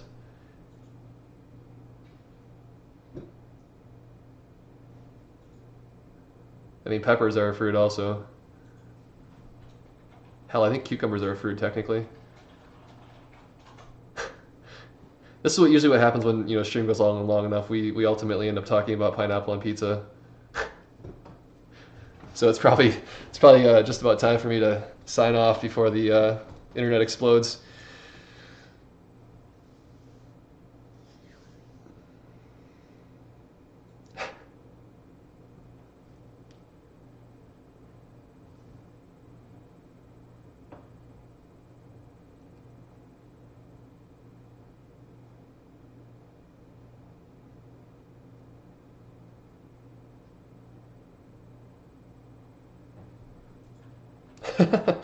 I mean, if you don't like pineapple at all, I can see why you would think you'd hate it, and that's fine. But if you like pineapple and you hate pineapple on pizza and you never tried it, I think you're being a little unreasonable.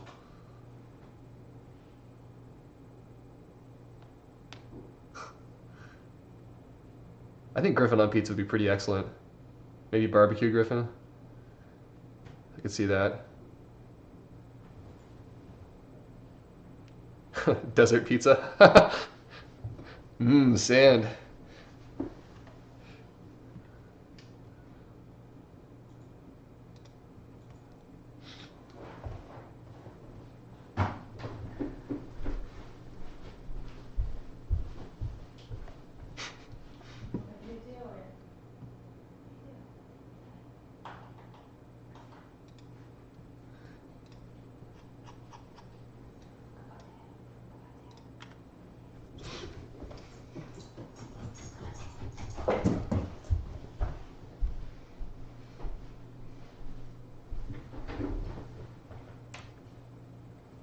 I'm kind of curious what this desert pizza would have on it.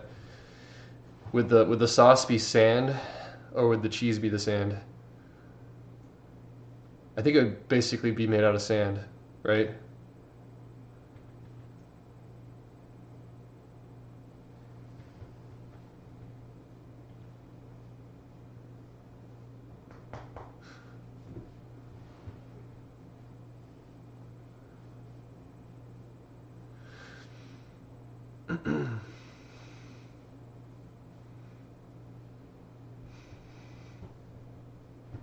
Maybe a desert pizza would just be really salty.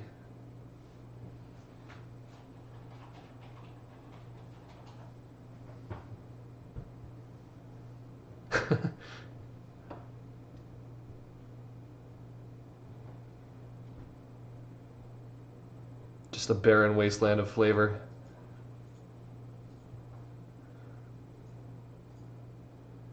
All right, guys. I think it's time to call it a day.